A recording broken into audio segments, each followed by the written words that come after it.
Mon père m'a tabassé et renié, le jour de mon 18e anniversaire, parce que j'avais haussé le ton sur mon frère, l'enfant prodige, en lui criant « Tu es un raté qui ne mérite pas d'être célébré ». Alors, je le leur ai fait regretter. Quand j'ai eu 18 ans, un samedi de fin septembre, ça faisait 3 ans, sans interruption, que je comptais les jours jusqu'à cette date précise. Pas parce que je voulais voter, ou acheter des jeux à gratter, ou peu importe ce que les gamins normaux attendent avec impatience. Je comptais, parce que c'était la date d'expiration de leur contrôle. Le jour où, légalement, ils ne pourraient plus me ramener à la maison de force, si je décidais de disparaître. Moi, un homme de 22 ans, j'ai grandi dans l'une de ces maisons, qui rendent bien en photo. Une maison d'artisan à 2 étages, avec des boiseries blanches, et dont mon père s'occupait de manière obsessionnelle, chaque week-end. Depuis le trottoir, on avait l'air d'une famille parfaite. À l'intérieur, par contre, c'était comme vivre dans une maison, où j'étais la seule chose qu'ils auraient voulu pouvoir cacher. Mon frère Evan a 2 ans de moins que moi, et il est le préféré, depuis la seconde où il a pris son premier souffle. Je n'exagère pas. Le gamin aurait pu incendier le garage, et il lui aurait demandé s'il avait besoin d'une thérapie, et d'une nouvelle Xbox pour gérer ses émotions. Pendant ce temps, j'ai laissé une serviette humide sur le sol de la salle de bain, une seule fois, et j'ai eu droit à une leçon de morale de 45 minutes, sur le respect et les responsabilités, qui s'est terminée par mon père me demandant si j'avais été élevé par des loups. En grandissant, j'ai appris à exister silencieusement. Des pas légers, aucune plainte, toujours avec un temps d'avance sur ce dont ils avaient besoin, pour qu'ils n'aient pas à le demander. Mon père me lançait ce regard, comme si je l'agaçais, par ma simple présence. Ma mère était pire, car elle souriait tout en débitant des conneries du genre « Evan est naturellement doué, mon chéri. Tu dois travailler 2 fois plus dur pour suivre le rythme. » Evan a hérité de la génétique, de la personnalité, et de la chance. Après que ma mère a perdu 3 grossesses avant lui, il est devenu leur bébé miracle, leur seconde chance, et moi, je n'étais que le gamin qu'ils avaient eu, avant de comprendre ce qu'ils voulaient vraiment. J'ai essayé, pourtant. J'avais de bonnes notes, je travaillais à temps partiel à la quincaillerie locale, à charger des sacs de paillis et de ciment après l'école. Je n'ai jamais causé de problème. J'ai économisé chaque euro, car je savais déjà que l'université ne se ferait pas avec leur argent. Chaque fois que mon père parlait de mon avenir, il grognait un truc du genre « Tu te débrouilleras. Tu es plein de ressources. » Evan a eu un ordinateur portable de jeux flambant neuf à 16 ans, soi-disant pour l'école. Il s'en servait surtout pour regarder des vidéos en streaming, et jouer jusqu'à 3 heures du matin. Quand j'ai demandé à l'emprunter, une fois, pour faire des recherches pour l'université, ma mère m'a dit de demander d'abord à Evan. Il m'a dit de m'en acheter un. Fin de la discussion. Donc, quand mon 18e anniversaire est arrivé, je ne m'attendais pas à grand-chose. Peut-être une carte avec 20 € dedans. Peut-être un gâteau industriel du supermarché. Quelque chose qui reconnaissait mon existence. Je me suis réveillé vers 10h30, je suis descendu, et j'ai trouvé mon père en train de nouer un ruban argenté, autour d'une élégante boîte noire, sur le comptoir de la cuisine. Evan sautillait partout, comme si c'était le matin de Noël. Ma mère arborait ce faux sourire, prêt pour la photo, figé sur son visage. Personne ne m'a regardé. Pas une seule fois. Ma mère a fini par me remarquer, planté là, et elle a dit « Oh, tu tombes à pic, chérie. Evan, vas-y. » Je suis resté là, confus, figé. Evan a déchiré la boîte, et en a sorti cette montre en acier inoxydable coûteuse, avec un bracelet en cuir. Le genre qui coûte plus de 3 mois de mes salaires à la quincaillerie. Le genre qu'on voit dans les publicités de magazines, pour de l'eau de Cologne et des voitures de luxe. Yo, c'est malade. A souri Evan, en la glissant à son poignet, et en la tournant pour attraper la lumière. Maintenant, je n'aurai plus à te voler la tienne, papa. Mon père a ri, et lui a ébouriffé les cheveux. Tu l'as mérité, champion. Nous sommes fiers de toi. Mérité. Le plus grand accomplissement du gamin, ce mois-là, avait été d'intégrer l'équipe de basket junior, et de ne pas se faire suspendre, pour avoir vapoté dans les vestiaires. Je suis resté là à attendre. Attendre que quelqu'un se souvienne, qu'on me regarde, qu'on dise les 2 mots qui comptaient vraiment aujourd'hui. Ma mère a jeté un coup d'œil, elle a dû voir quelque chose sur mon visage, car elle a dit « Ne prends pas cet air si amer, Nolan. La vie ne se résume pas aux choses matérielles. Quand tu seras plus grand, tu comprendras que le caractère compte plus que les cadeaux. Je me suis senti comme si j'avais reçu un coup de poing. Elle l'a dit avec cette voix douce et condescendante, qu'elle utilise quand elle veut avoir l'air sage. Comme si j'étais un gamin gâté, qui faisait une crise de colère pour un jouet. Je pensais qu'on allait avoir un gâteau, ai-je dit doucement. Oh, on en a mangé un peu plus tôt, a dit Evan d'un ton désinvolte, sans même lever les yeux de sa nouvelle montre. Pendant que tu faisais la grasse matinée. J'ai cligné des yeux. Vous avez mangé du gâteau sans moi. C'était juste un petit truc, a dit ma mère précipitamment. Rien de grand. Ne fais pas un scandale. Evan a eu un petit sourire en coin. Mon nom était dessus. Tu l'as raté, mon frère. Je veux dire, c'était en quelque sorte une célébration commune, mais ce n'est pas ton anniversaire. Passe à autre chose. Mon père a craqué. C'est juste un gâteau, Nolan. Arrête d'être dramatique. C'est là que quelque chose, dans ma tête, a fait l'effet d'un câble qui se rompt. J'ai regardé Evan, je l'ai vraiment regardé, se tenant là avec sa montre à 150 €, portant le sweat à capuche que j'avais acheté avec mon propre argent, qu'il avait emprunté il y a 3 mois, et qu'il n'avait jamais rendu. Tu sais quoi? Ai-je dit, la voix plus forte que je ne le voulais. C'est pathétique. Tu es pathétique. Tu n'as jamais rien mérité de toute ta vie. Tu te laisses juste porter, pendant qu'ils te servent tout sur un plateau d'argent, et font semblant que tu es spécial. Le visage d'Evan est devenu rouge. C'est quoi ton problème, mec? Mon problème? J'ai ri, et ça a sonné faux. Mon problème, c'est que je suis là, le jour de mon anniversaire, à te regarder recevoir une montre pour le simple fait d'exister, alors qu'ils ne sont même pas capables de se souvenir de quel jour on est. Nolan, a averti ma mère. Ça suffit. Non, ça ne suffit pas. Ça n'a jamais suffi. Vous me traitez comme si j'étais un chien errant que vous êtes obligé de nourrir, pendant que vous organisez des fêtes pour le garçon en or, qui a échoué à tous ses cours sauf en sport. C'est là que mon père a bougé, très vite. Il m'a attrapé par la chemise, et m'a poussé violemment contre le réfrigérateur. Ma tête a claqué contre l'acier inoxydable. Tout est devenu blanc pendant une seconde. T'as fini, a-t-il dit, la voix basse et froide. Tu m'entends? T'as fini. Je l'ai repoussé, assez fort pour le faire trébucher. Ses yeux se sont écarquillés sous le choc. Je n'avais jamais riposté auparavant. Je n'avais jamais haussé la voix. Je ne m'étais jamais battu. Touche-moi encore une fois, ai-je dit doucement. Et je te le ferai regretter. Il est revenu à la charge, cette fois avec son poing, et m'a touché dans les côtes. Une fois, 2 fois.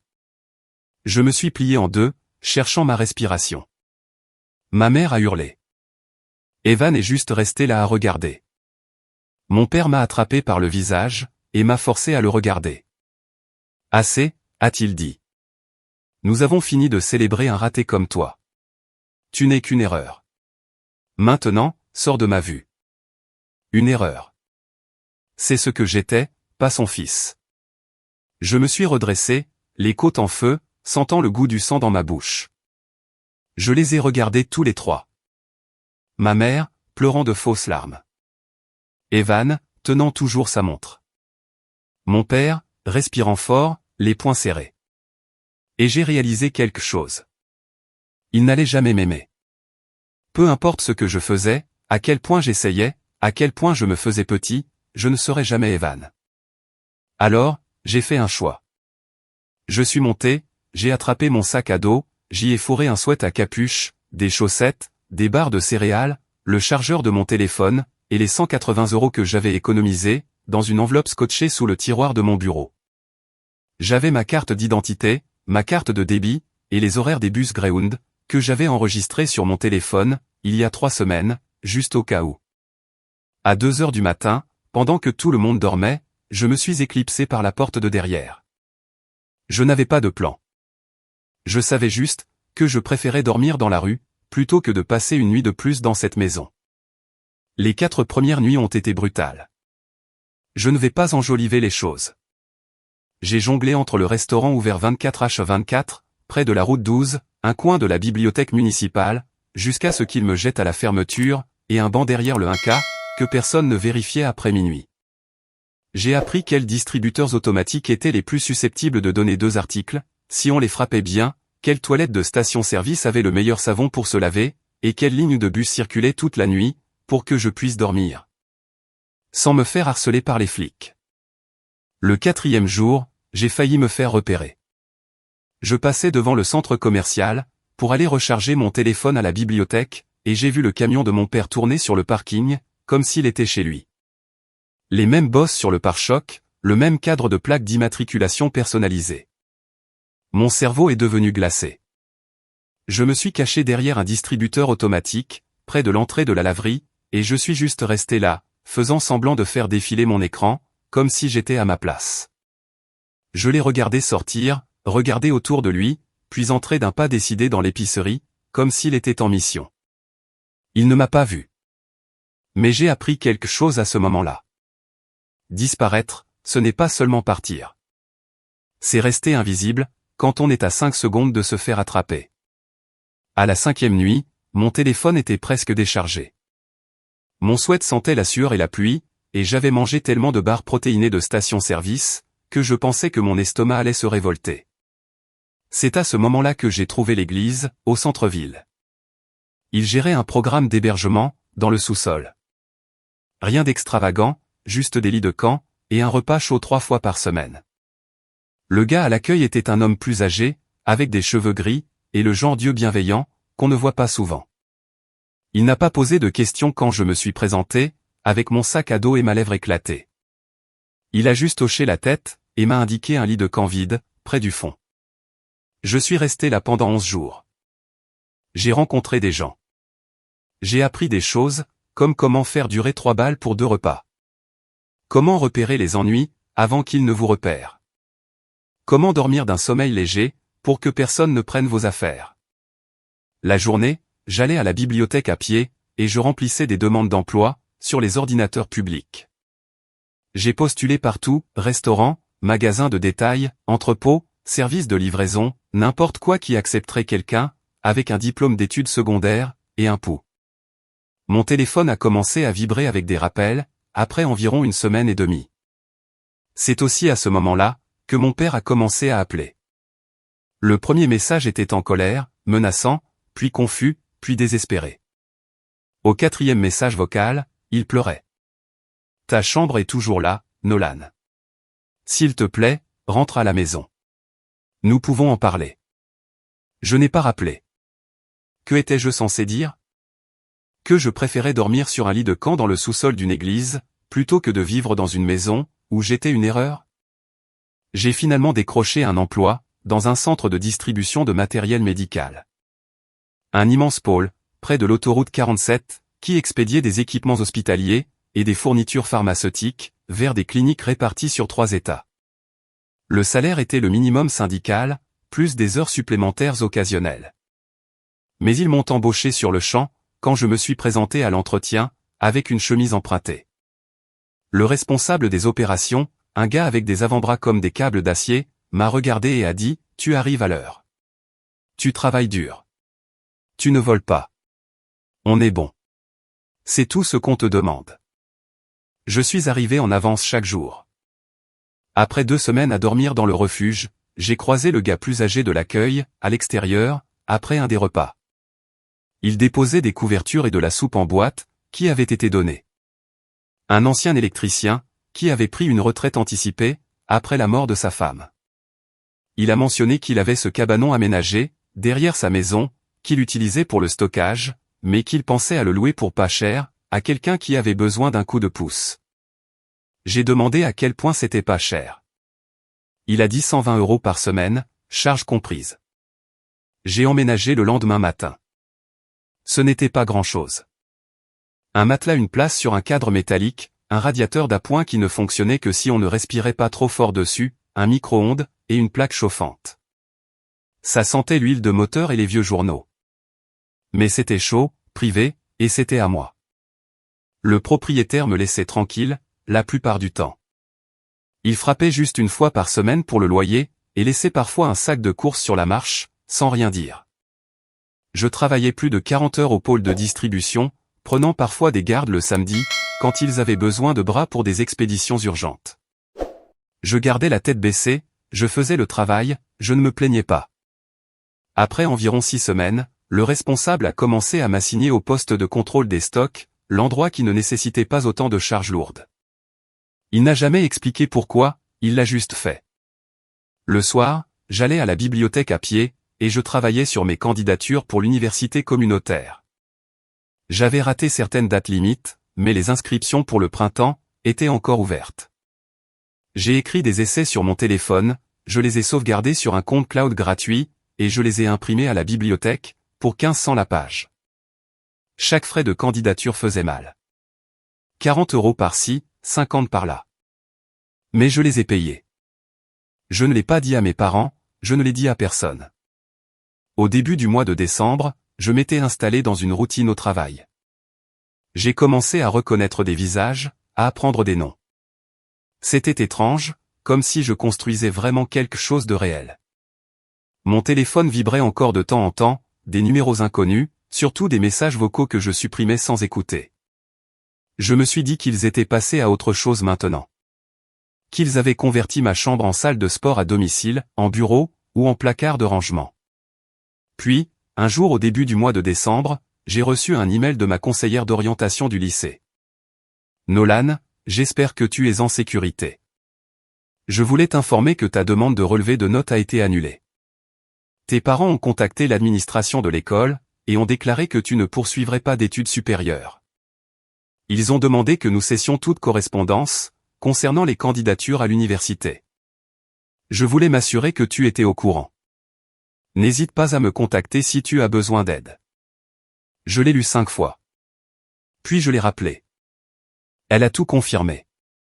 Mes parents avaient contacté l'école 3 semaines auparavant, prétendant que j'avais décidé de ne pas aller à l'université, et demandant que mon dossier soit marqué comme inactif. Certaines dates limites étaient déjà passées. Une bourse d'État pour laquelle j'étais en lice, s'était envolée. J'ai passé les 3 jours suivants à réparer ça. Appeler l'école, expliquer la situation, réactiver mon dossier. La conseillère a aidé là où elle pouvait, elle a écrit des lettres, passé des appels, mais certaines opportunités étaient déjà mortes. Ce soir-là, je me suis assis dans le cabanon, à fixer le mur, et j'ai compris. Ils n'en avaient pas seulement fini avec moi. Ils essayaient activement de me bloquer, d'arrêter mon avenir, avant que je puisse leur prouver qu'ils avaient tort. C'est à ce moment-là que j'ai cessé de me sentir triste, et que j'ai commencé à planifier. L'hiver a frappé fort. Le cabanon n'avait presque pas d'isolation, et le radiateur d'appoint ne fonctionnait que si on le positionnait parfaitement. 3 couches de vêtements pour aller au lit la plupart des nuits, des chaussettes doublées, et dormir recroquevillé, bien serré. Le travail s'est intensifié pendant les fêtes. Des gardes doubles la plupart des semaines, le dos en compote, les mains en sang. Mais chaque garde supplémentaire, c'était 70 € de plus pour les frais de scolarité. Le responsable a commencé à me faire tourner à la coordination logistique. Moins de levage, plus de résolution de problèmes. Il s'est avéré que j'étais doué pour ça. Une nuit, le système d'inventaire a planté juste avant une date limite importante. Toute l'équipe a paniqué.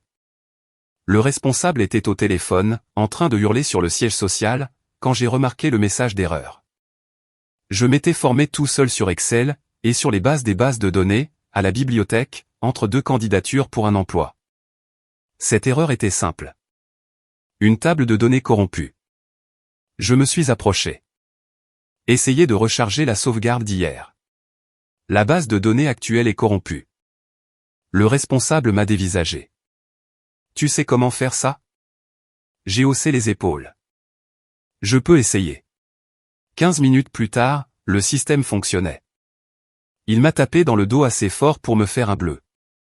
Tu viens de nous éviter une pénalité de 25 000 €, gamin. La nouvelle s'est répandue vite. En l'espace de 2 semaines, les gens ont commencé à venir me voir, quand la technologie tombait en panne. Je n'ai pas eu d'augmentation, mais les gens ont appris mon prénom. Ils ont commencé à me voir comme autre chose, que le simple gamin qui charge des cartons. Fin décembre, j'avais économisé assez pour les frais de scolarité du printemps. J'ai postulé à 3 programmes, à l'université communautaire. J'ai dû obtenir une dérogation de dépendance, auprès de l'aide financière. Je leur ai apporté les documents du refuge, une lettre de la conseillère, la preuve que je subvenais à mes propres besoins, et après 6 allers-retours, et une montagne de paperasse, j'ai fini par l'obtenir. Janvier est arrivé.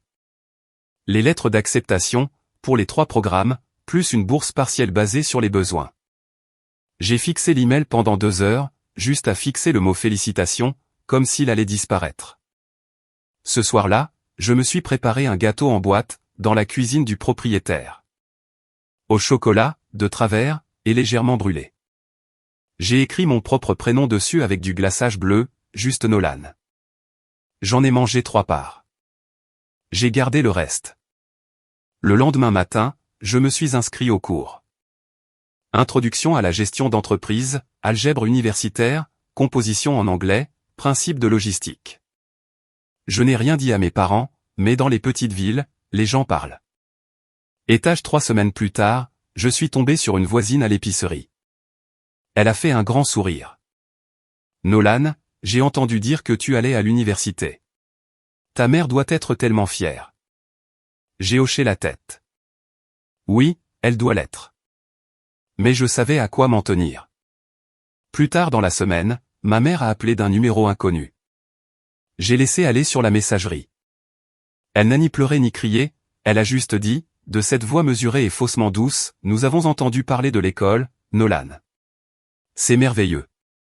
J'espère que tu te souviendras d'où tu viens. Comme si je leur devais quelque chose. Supprimé. Les cours ont commencé. Je travaillais le matin, j'avais cours l'après-midi, et j'étais à la bibliothèque le soir. J'ai trouvé un appartement près du campus, avec 2 colocataires calmes, qui payaient le loyer à l'heure. J'ai quitté le cabanon avec une poignée de main, des remerciements, et 50 € de plus pour le propriétaire. Mon professeur de commerce a remarqué que j'assimilais vite. Il a commencé à me donner du travail supplémentaire, aider d'autres étudiants, organiser les emplois du temps des cours. J'ai figuré sur la liste du doyen au semestre de printemps, et j'ai décroché un emploi administratif sur le campus, d'ici l'automne, qui payait mieux que l'entrepôt. La première année a été difficile, mais stable. La deuxième année, je me suis installé. Un meilleur appartement, une meilleure routine, de meilleures notes. J'ai terminé mon diplôme d'associé de 2 ans, puis j'ai été transféré à l'université d'État, pour ma licence. Au moment où j'en étais à ma 3e année d'université en tout, travaillant sur ma licence, cela faisait presque 3 ans entiers, que j'étais parti de chez moi. Cela me semblait être toute une vie. Puis un soir, à la mi-septembre. Un message LinkedIn d'un ancien voisin. Et Nolan, je ne savais pas si je devais en parler, mais j'ai pensé que tu avais le droit de savoir. Tes parents viennent de mettre la maison en vente. Le panneau a été installé hier. J'espère que tu vas bien. J'ai fixé le message. La maison était à vendre.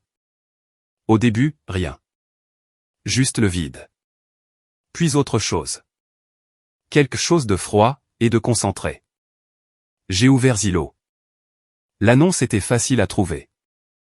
Des photos professionnelles, des meubles mis en scène, des descriptions génériques. Maison familiale charmante et de caractère. 3 chambres plus une pièce supplémentaire. Plancher en bois franc. Quartier calme. Amoureusement entretenu depuis plus de 20 ans. J'ai fait défiler les photos. Le salon, la cuisine, la chambre principale, la salle de bain des invités, puis quelque chose étiqueté bureau d'Evan pièce supplémentaire. Ma chambre, sauf que ce n'était plus la mienne. Des murs beiges, une literie neutre, des impressions de paysages génériques, pas une seule trace des 18 années que j'avais passées dans cet espace. Pas de poster, pas de bureau, pas de livre, rien. Il ne m'avait pas seulement effacé. Il m'avait rénové pour me faire disparaître. Je suis resté assis là pendant un long moment, le téléphone à la main, à fixer l'annonce. Le prix demandé était élevé, beaucoup trop élevé, pour une maison de cet âge dans ce quartier. Ils étaient clairement désespérés. Ils avaient probablement besoin de vendre vite.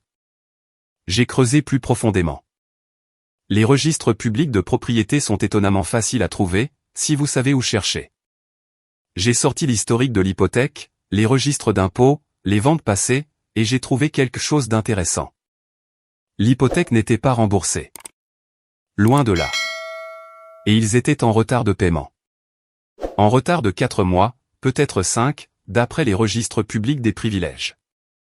C'est à ce moment-là que l'idée a commencé à germer. Je voulais voir la maison, une dernière fois, avant qu'elle n'appartienne à quelqu'un d'autre. Alors, j'ai fait un truc un peu dingue. J'ai attendu une journée portes ouvertes. Ils en avaient une prévue pour ce dimanche-là. D'après l'annonce, l'agent immobilier se tenait dans l'allée, pour saluer les gens, quand je me suis présenté. J'avais emprunté une chemise habillée à mon colocataire, et je portais un dossier avec des papiers aléatoires, pour avoir l'air crédible. L'agent n'avait aucune idée qu'elle faisait faire la visite à un fantôme. Les vendeurs sont donc très motivés, a-t-elle dit, en faisant cliquer son stylo nerveusement, pendant que nous remontions l'allée.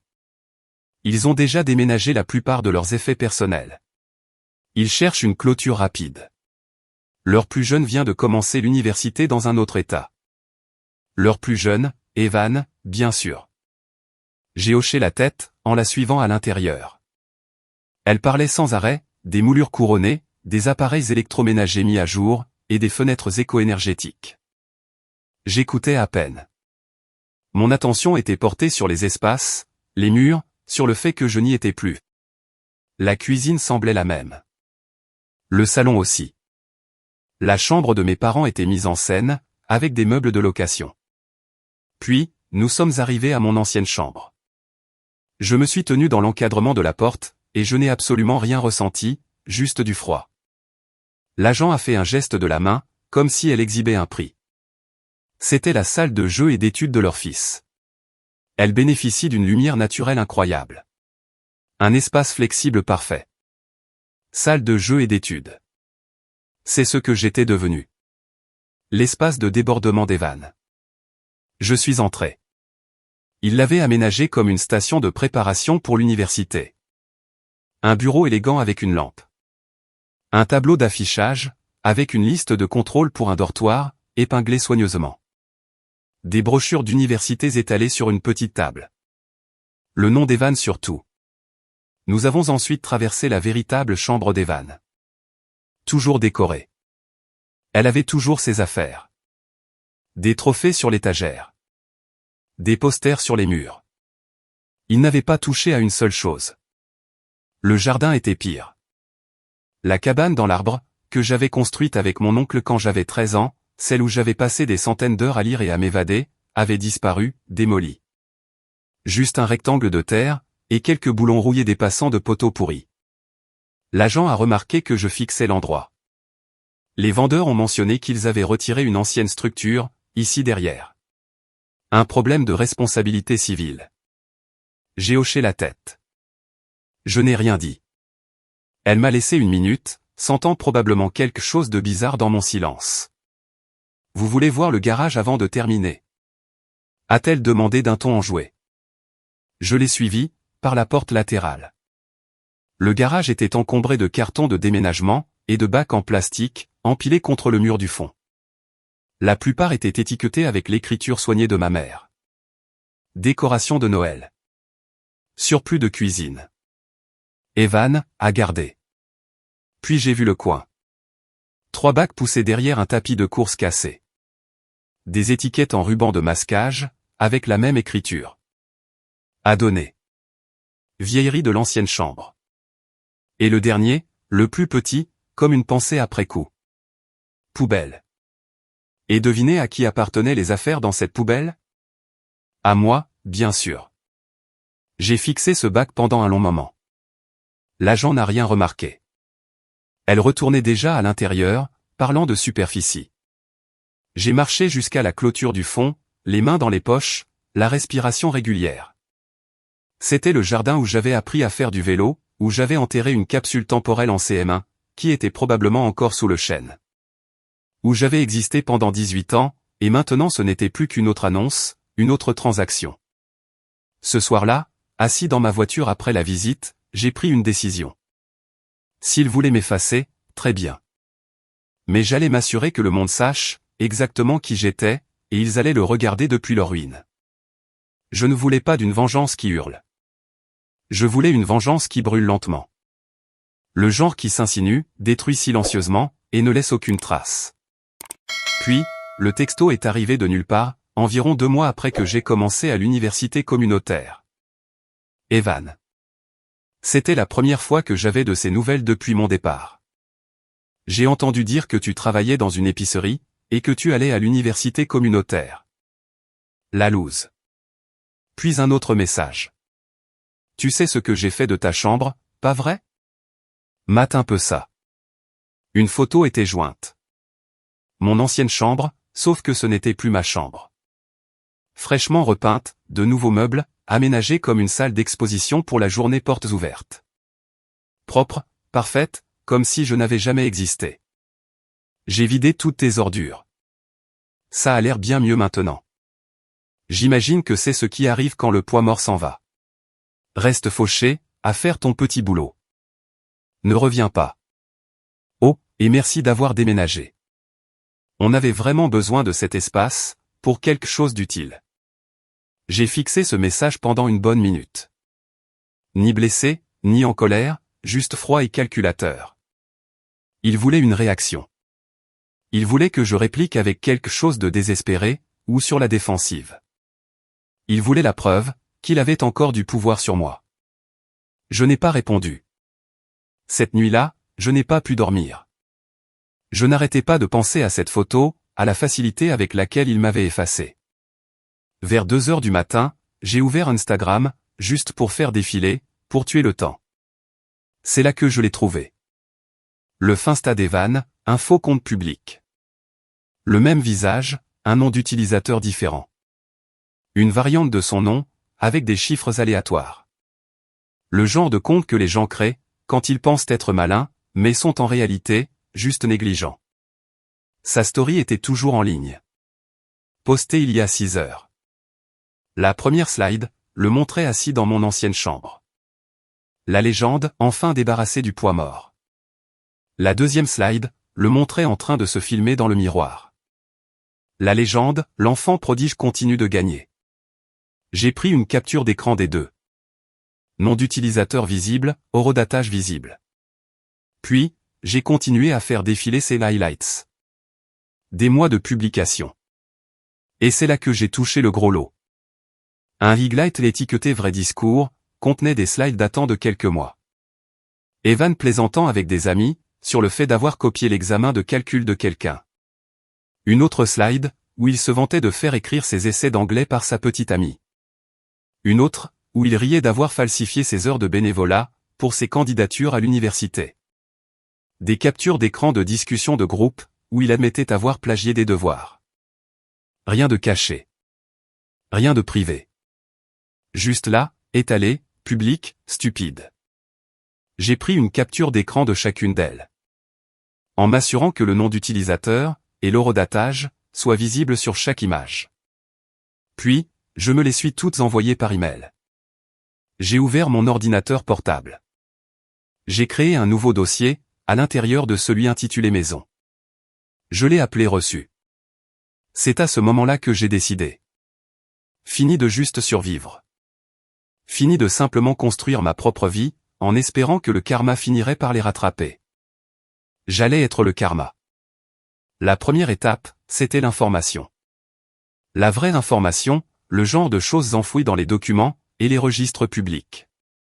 J'ai tout gardé organisé, comme si je montais un dossier juridique.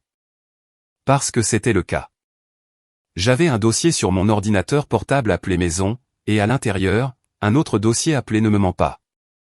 Des PDF, des captures d'écran, des dates surlignées, des liens vers les sites du comté, enregistrés dans les favoris, et un fichier de notes continues, où je notais qui avait dit quoi, et quand. J'ai aussi imprimé les pires éléments. Des feuilles agrafées, un classeur bon marché, des pochettes en plastique. Le fait de tenir ces documents entre ses mains, a quelque chose qui les rend réels. J'ai passé les 2 semaines suivantes, à rechercher tout ce qui concernait la vente de leur maison. Les registres publics étaient suffisants. Les permis, les privilèges, les anciennes notes du service d'inscription multiple, les procès-verbaux de l'association des propriétaires, et les dossiers judiciaires. J'ai pris des captures d'écran de tout, et j'ai tenu un registre, comme si c'était une enquête. Et quelque chose d'intéressant est apparu. Le sous-sol avait été inondé 3 fois, au cours des 7 dernières années. Des pannes de pompe de puisard documentées, des dégâts des eaux, des fissures dans les fondations, le tout géré discrètement, à moindre frais, avec des réparations minimes. Rien qui n'apparaîtrait lors d'une visite occasionnelle, mais assez pour être un problème grave, pour tout acheteur qui regarderait vraiment. Et devinez ce qui n'était pas mentionné, dans les déclarations actuelles des vendeurs? Les inondations, les problèmes de fondation, rien de tout ça. Ils les cachaient. Ce n'était pas juste un oubli. Ils couvraient activement des problèmes structurels. C'est de la fraude immobilière. Cela pourrait annuler la vente, les exposer à des poursuites judiciaires, détruire toute crédibilité. J'ai sauvegardé chaque document, imprimé des copies, téléchargé des sauvegardes, sur 3 comptes cloud différents. Mais les preuves seules ne suffisaient pas. J'avais besoin de timing, de stratégie. J'ai contacté quelqu'un à qui je n'avais pas parlé depuis des années, un vieil ami du lycée. Nous étions allés au lycée ensemble, et nous avions fait de l'athlétisme dans la même équipe. Il s'était lancé dans l'analyse de données, et travaillait maintenant en freelance, effectuant des recherches d'antécédents, pour de petits cabinets d'avocats. Nous n'étions pas proches, mais je l'avais aidé une fois, quand sa voiture était tombée en panne, en première année, et qu'il avait besoin d'être conduit à un entretien d'entrée à l'université. Nous nous sommes retrouvés dans un café près du campus. J'ai expliqué ce dont j'avais besoin. Pas de tout, juste assez. J'ai besoin de savoir ce qui est enterré dans les registres publics, ai-je dit. Historique de la propriété, permis, déclaration de sinistre, des choses qu'un acheteur normal ne fouillerait pas. Il a fait craquer ses jointures, en souriant. Donne-moi 3 jours.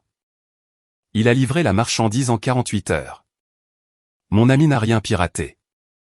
Il savait simplement comment extraire les permis, les anciennes annonces, et les miettes de pain laissées par les assurances, que les gens normaux ne regardent jamais. Les permis de construire du comté montraient 3 projets d'imperméabilisation distincts, sur 6 ans. Il a trouvé des factures d'entrepreneurs, que mon père avait soumises à l'association des propriétaires, pour le remboursement de problèmes de drainage partagé. Ces procès-verbaux de réunion de l'association sont des documents publics dans notre comté. D'anciennes notes du service d'inscription, datant de l'époque où ils ont acheté l'endroit, mentionnaient l'humidité mineure au sous-sol. Il y avait également des dossiers du tribunal des petites créances, où un ancien propriétaire avait intenté un procès pour dégâts des eaux, avant que mes parents ne l'achètent. Le problème du sous-sol était pire que ce que je pensais. Pas seulement des inondations, mais des fissures majeures dans les fondations, et de l'eau qui s'infiltrait à travers les murs, à chaque forte pluie. La pompe de puisard n'était qu'une solution temporaire. La vraie solution coûterait au minimum 35 000 €. Et mes parents le savaient. Mon ami a trouvé une demande de permis de construire, datant d'il y a 8 mois, où mon père avait inscrit « Réparation de l'imperméabilisation du sous-sol, rustine temporaire », dans la description des travaux. Ils avaient fait le strict minimum, et n'avaient jamais rien divulgué. Je les tenais, mais je n'étais toujours pas prêt à passer à l'action. Je voulais que le timing soit parfait, chirurgical. Pendant ce temps, j'ai continué à construire ma vie. L'université m'a invité à prendre la parole, lors de leur présentation automnale, pour les étudiants de première génération. Ils voulaient que des étudiants en fin de cursus, ayant surmonté des défis, partagent leurs histoires. Quelqu'un qui avait réussi sans le soutien de sa famille, et qui s'était vraiment accroché. L'événement était prévu pour fin octobre. À l'échelle du campus, avec les professeurs, les étudiants, et les parents. C'est à ce moment-là, que j'ai réalisé le timing parfait. Et si mes parents me voyaient sur scène, reconnu comme une réussite, célébré publiquement, juste au moment où la vente de leur maison s'effondrait?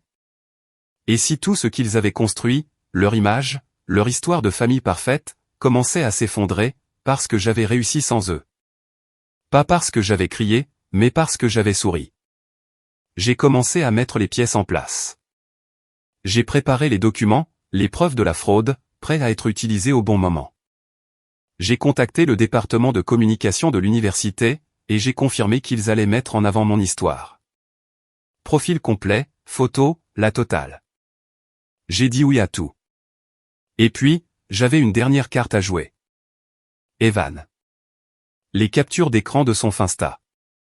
Tous ces messages se vantant d'avoir triché, falsifier ses heures de bénévolat, plagier des essais. Ils attendaient, sagement dans mon dossier de reçu. Rien d'énorme pris isolément, mais regroupé, et envoyé au bon bureau des admissions, c'était une autre histoire. Je ne voulais pas le détruire. Juste lui rappeler que personne n'est intouchable pour toujours. J'ai attendu octobre, et quand il est arrivé, j'ai commencé.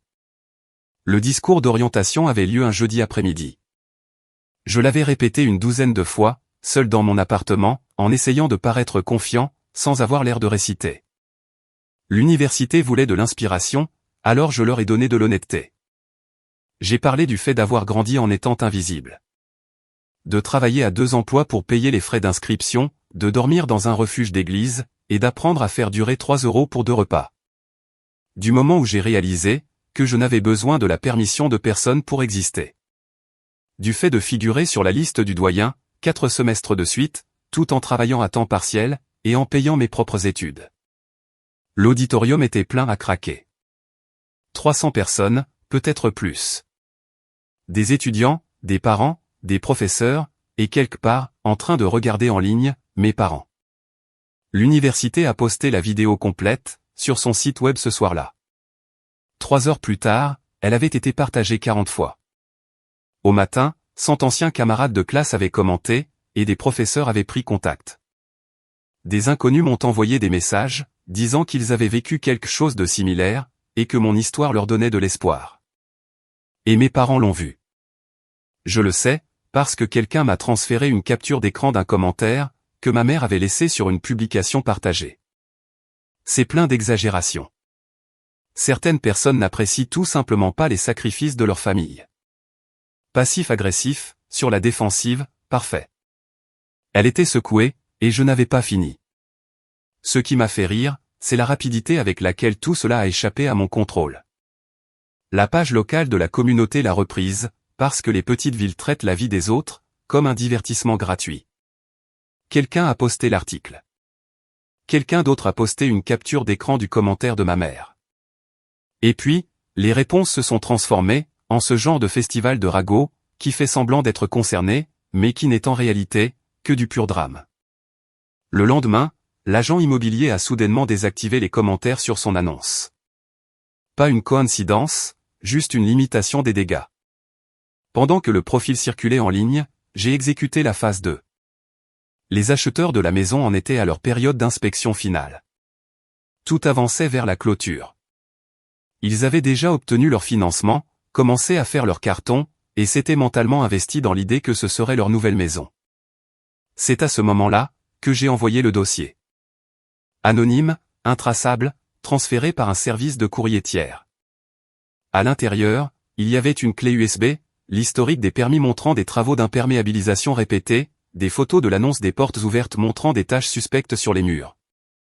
Des captures d'écran des procès-verbaux de l'association des propriétaires discutant de problèmes de drainage partagé, des copies des anciennes notes du service d'inscription mentionnant l'humidité, les documents du tribunal des petites créances de l'ancien propriétaire. Et une lettre dactylographiée. Cette propriété présente des dommages structurels non divulgués. Les vendeurs étaient au courant, et les ont délibérément dissimulés. Si vous concluez l'achat de cette maison, la responsabilité civile devient la vôtre. Demandez à l'agent immobilier de vous parler des permis d'imperméabilisation, et des problèmes de fondation, documentés dans les registres du comté. Voyez ce qu'ils diront. 4 jours plus tard, l'annonce a disparu. Les acheteurs se sont rétractés, et de manière brutale. Voici ce qu'il faut savoir sur l'immobilier. Une fois que l'inspecteur d'un acheteur documente une infiltration d'eau et des dommages aux fondations, et que l'agent de l'acheteur l'écrit, en exigeant des réparations ou des crédits, cet agent a l'obligation légale de le divulguer à l'avenir. L'agent immobilier ne pouvait plus le cacher. L'agent des acheteurs lui a envoyé un email officiel, demandant au vendeur de régler les problèmes structurels non divulgués, sans quoi il se retirait. Cet email n'est peut-être pas un document public, mais il a fait le tour. Les agents immobiliers parlent. Les agents des petites villes, particulièrement. Tout futur acheteur en entendrait parler. Tout agent d'un acheteur sérieux poserait des questions. Et si l'agent essayait de le cacher maintenant, elle perdrait sa licence. Ils étaient coincés. En retard sur leur hypothèque, incapables de vendre sans divulguer l'information, et sans faire les réparations. 35 000 € qu'il n'avait pas. Il faisait face à la saisie. Je n'ai pas célébré. J'ai juste regardé les dominos tomber. Ensuite, est venue la phase 3. Evan postulait à des universités, de grandes écoles, des programmes prestigieux, en s'appuyant sur des notes gonflées, et de fausses réalisations. J'ai envoyé un seul email anonyme, au bureau de l'intégrité des admissions de ses 3 premiers choix. Inquiétude concernant la malhonnêteté académique du candidat Evan. 6 juin des captures d'écran montrant des dossiers de bénévolat falsifiés, et des aveux de plagiat. Veuillez examiner ces éléments avant de finaliser les décisions d'acceptation. J'ai joint les captures d'écran. Lui plaisantant sur le fait d'avoir copié des devoirs, se vantant d'avoir falsifié ses heures de service communautaire, et riant d'avoir fait signer par ses amis, des feuilles de présence qu'il n'avait jamais effectuées. Je n'avais pas besoin qu'il soit rejeté sur le champ. J'avais juste besoin qu'un tampon en cours de révision au silencieux, le suive partout. 2 semaines plus tard, j'ai entendu dire, par le réseau de la petite ville, que l'acceptation de son premier choix avait été retardée. Ils avaient demandé des documents supplémentaires.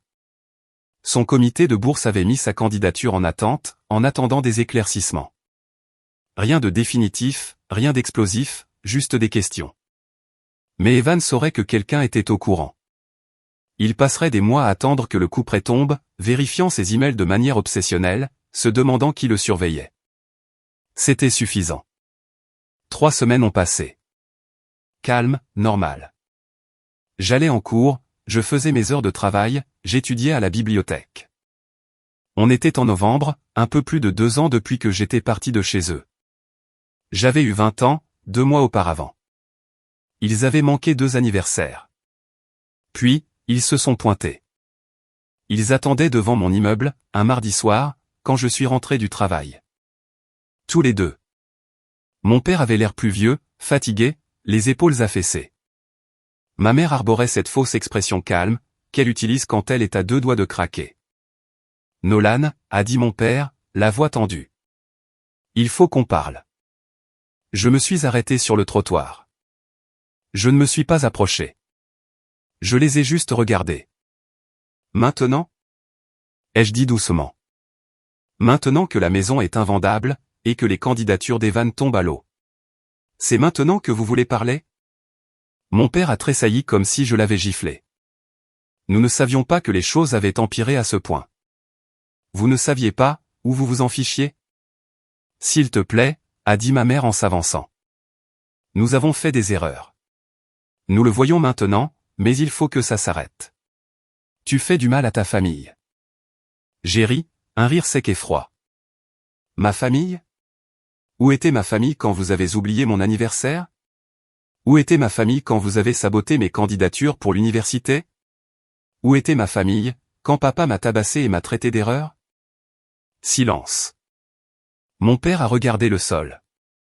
Les yeux de ma mère se sont remplis, de ces fausses larmes qu'elle produit si bien. Nous sommes en train de tout perdre, a-t-elle dit doucement. La maison va être saisie. Evan a perdu ses offres de bourse. Nous avons dû contracter des prêts, juste pour couvrir ses frais de scolarité. Nous survivons à peine. Tant mieux, ai-je dit, sans la moindre hésitation. Tu devrais savoir ce que ça fait, Nolan, a dit mon père, la voix légèrement brisée. Nous sommes désolés. D'accord, nous sommes désolés. Nous avions tort. Mais tu dois comprendre. Nous étions soumis à beaucoup de stress. Nous avons fait des erreurs. Des erreurs. Je l'ai coupé. Vous n'avez pas fait des erreurs. Vous avez fait des choix. Chaque jour pendant 18 ans, vous avez choisi Evan, plutôt que moi. Vous avez choisi de me faire me sentir petit, sans valeur, comme si je ne comptais pas. Et maintenant, vous êtes là, parce que vous avez besoin de quelque chose de ma part.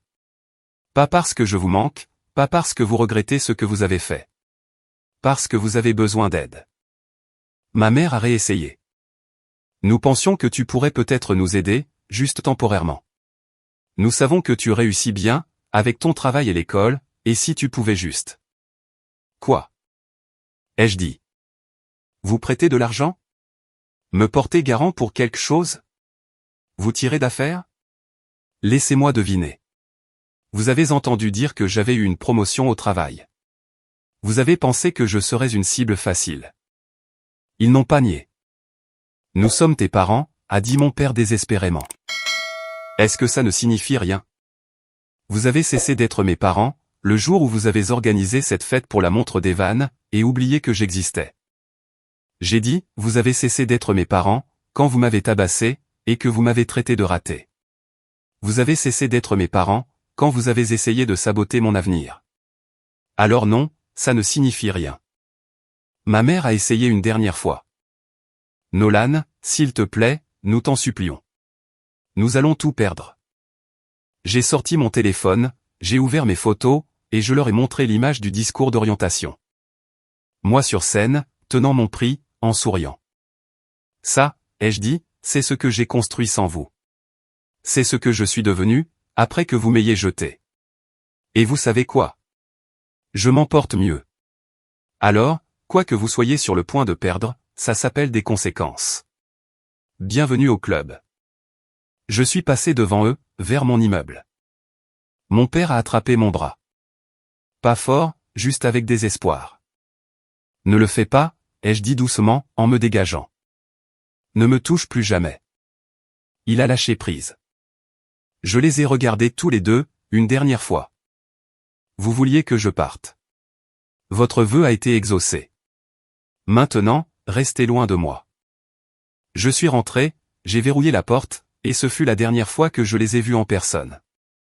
Au cours de l'année suivante, des bribes de leur histoire me sont parvenues. La maison a été saisie. Ils ont déménagé dans une petite location à l'autre bout de la ville. Mon père a pris des gardes le week-end, pour livrer des colis, afin de joindre les deux bouts. Evan a été transféré dans une université d'État, sans aucune bourse, travaillant à temps partiel dans un centre d'appel, pour aider à couvrir les frais. Ils ont essayé de me contacter quelques fois. Des SMS d'anniversaire, des cartes de vœux. Toujours courts, toujours superficiels. Jamais de véritables excuses. Juste de faibles tentatives de renouer le contact, qui ne reconnaissaient pas ce qu'ils avaient fait. Je n'ai jamais répondu. J'ai obtenu mon diplôme à 22 ans, avec mention. J'ai été promu 2 fois, dans mon emploi sur le campus. Ma vraie famille, ce sont ceux que j'ai choisis, ceux qui ne m'ont jamais obligé à mendier une place à leur table. Si vous avez apprécié cette vidéo, n'hésitez pas à cliquer sur le bouton d'abonnement.